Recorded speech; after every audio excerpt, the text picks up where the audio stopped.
Now on this case we have this panel. It's a square D, 3-phase. You can see the bars right there. They're real hot. And I got these guys that they want to know how to replace a breaker, regular breaker, 20 amp. We want to replace it with a GFI. The purpose of replacing this one, that's because on a commercial kitchen, all 20 amp 20 amp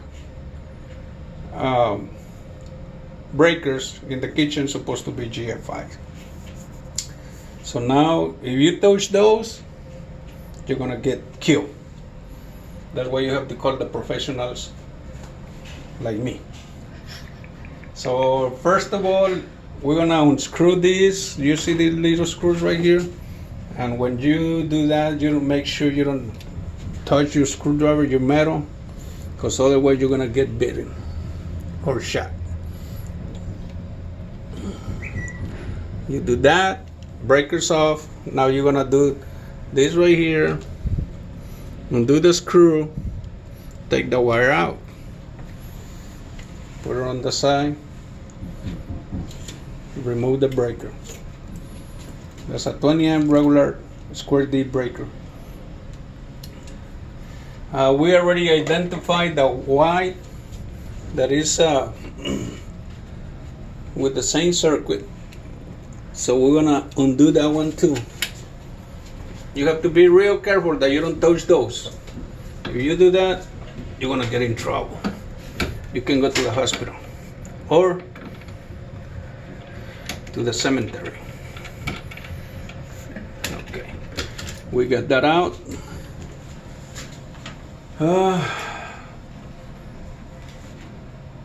Okay, now we're gonna take this out of here, the neutral. Okay, now let me remove this and get my GFI breaker. This is the 20 amp GFI breaker. You see we get the bolt on. This is the neutral. So the difference from this breaker to the other one is that we have to come with this neutral wire from the home run to the plugs.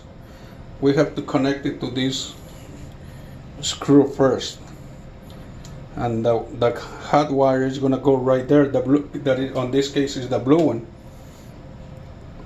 and then obviously we have to put this one first.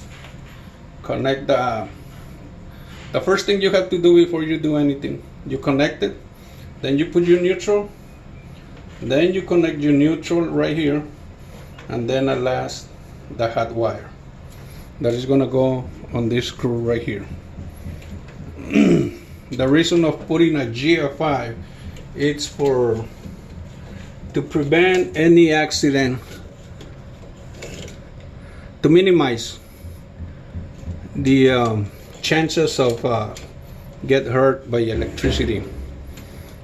This one, you see these little slots right here, you got a little bar right there where you push it, it's in, and then you just go close to the with your screw right there. Grab your screwdriver real careful, don't, and go like that. Make sure you don't touch the metal when you do this.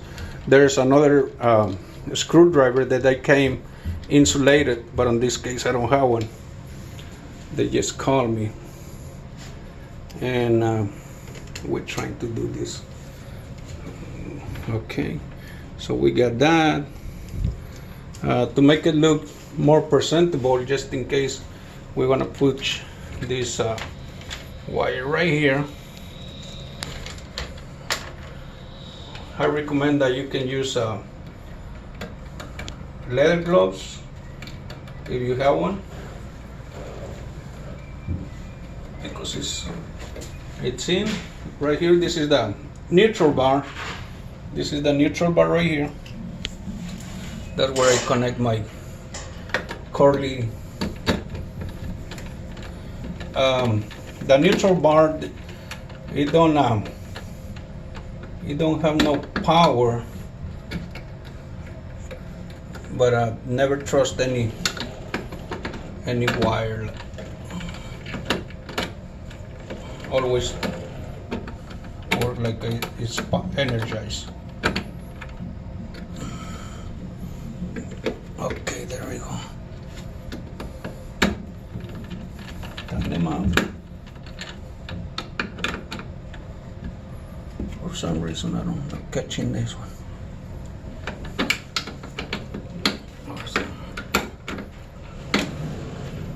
I'm having a problem. Okay, oh, it's this one right here.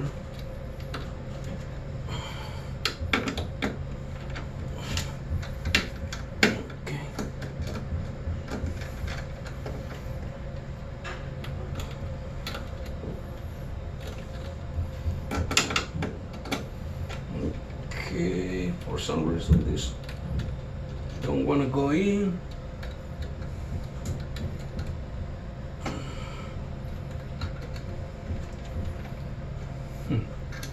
Okay,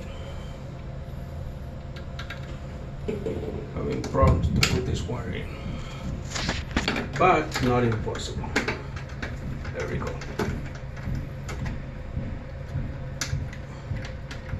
It's not doing me the favor.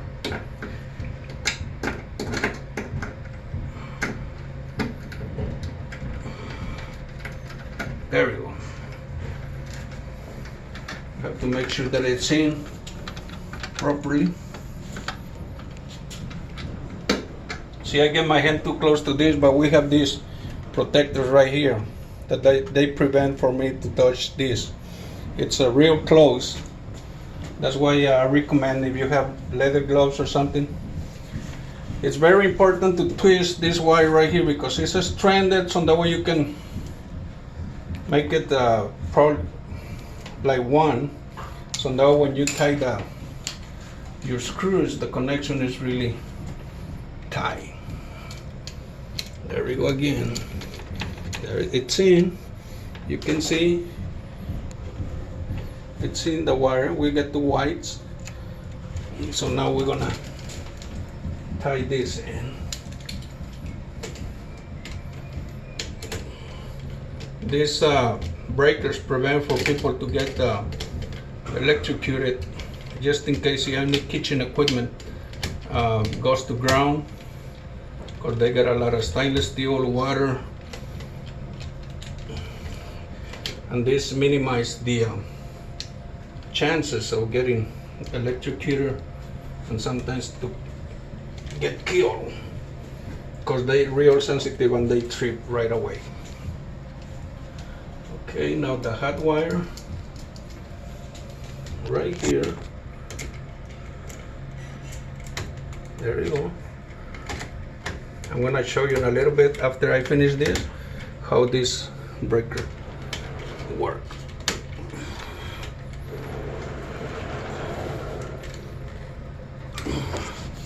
There we go. Okay, now we're fixing to turn the breaker on. You can see the blue wire, the white wire, and everything on place. So now we're gonna turn the breaker on. Everything should be working fine. We need to go to point, this is point A. We should go to point B. There is a receptacle, we can test it. But since this one didn't trip, so that means that it's working fine. The way we can test these breakers is by pushing this yellow button right here. It says reset or test. So you push it, and it trips. That is what is gonna happen when something happen in the receptacle. Catch water, catch any metal, attach any metal, the electrical parts. It's gonna trip and it's gonna look. You see this orange light, right? Square. That means that it's trip. What you can do, you can disconnect whatever equipment you have on the other end, on the receptacle, disconnect it, come back to the panel, then you have to go to the off position and turn it back on. If the breaker stays on, that means that the equipment If the equipment is disconnected, that means the equipment have a problem. And the only way you can find that is if you connect it again and it trips, you get a problem with the equipment. If you don't have nothing connected and it trips, that means the receptacle have a problem or there's a problem on the line. That's when you have to call the technician. Thank you. Have a good day. Hopefully this video can help people to understand these breakers, and always be careful with the electricity.